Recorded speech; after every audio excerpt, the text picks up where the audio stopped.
अरहन्ताणं नमो अरहन्ताणं नमो अरहन्ताणं।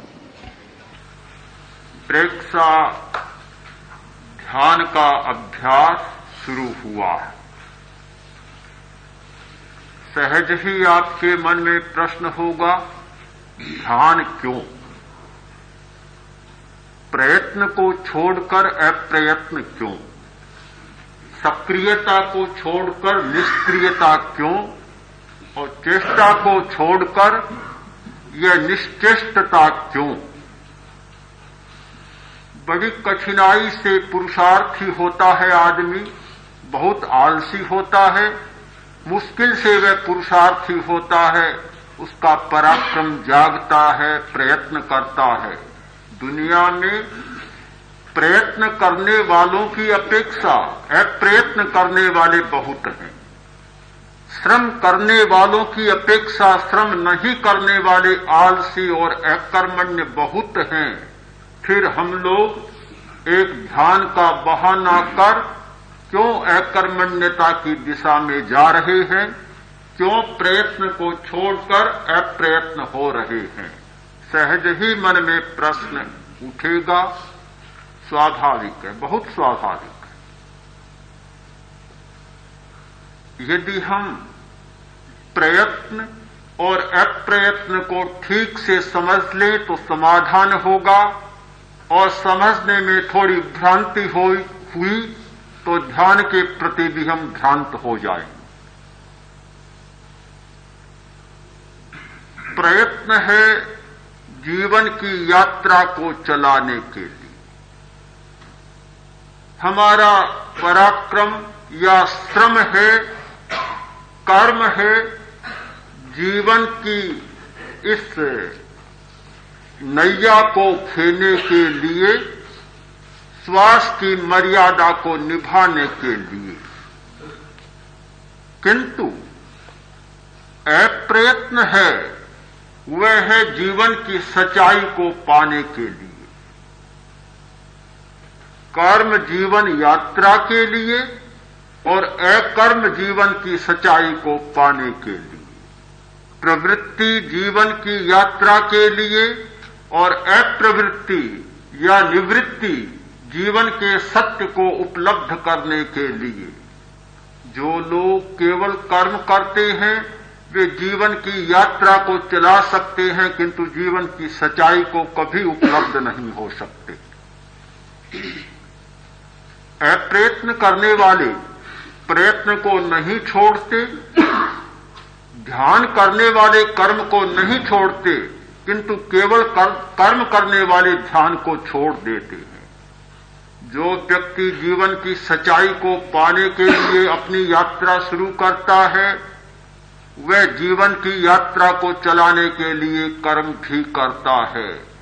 उसका कर्म अकर्म में से निकलता है, उसकी प्रवृत्ति निवृत्ति में से निकलती है, और उसकी सक्रियता निष्क्रियता में से निकलती है।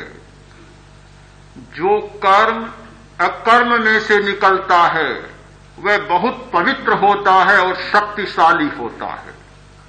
जो प्रवृत्ति निवृत्ति में से निकलती है, जो सक्रियता निष्क्रियता में से निकलती है, वह निर्दोष और स्वच्छ होगी।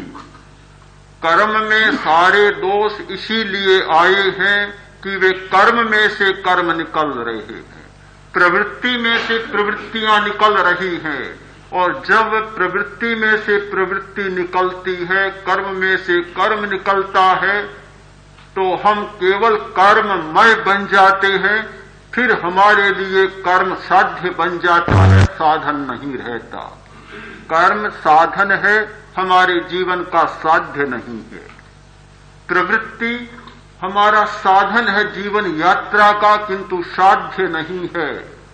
किंतु जब प्रवृत्ति में से प्रवृत्ति निकलना शुरू हो जाती है, कर्म में से कर्म का फल लगना शुरू हो जाता है, तो फिर कर्म साध्य बन जाता है, साधन नहीं रहता। इतना ही अंतर है। ध्यान करने वाला व्यक्ति कर्म को, प्रवृत्ति को साधन मानता है जीवन यात्रा का, और ध्यान नहीं करने वाला व्यक्ति कर्म और प्रवृत्ति को साध्य मानने लग जाता है। एक बहुत बड़ी भ्रांति जीवन में पल जाती है। हम प्रयत्न क्यों करें जीवन की सच्चाई को पाने के लिए?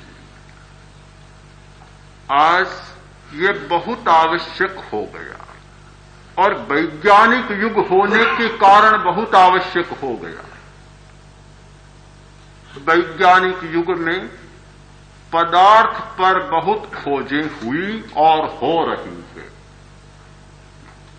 पदार्थ की हर प्रकृति को, पदार्थ के अस्तित्व के कण कण को छाना जा रहा है। सारी की सारी खोजें पदार्थ पर हो रही हैं, और पदार्थ की खोज के बहुत सारे नियम बन चुके हैं।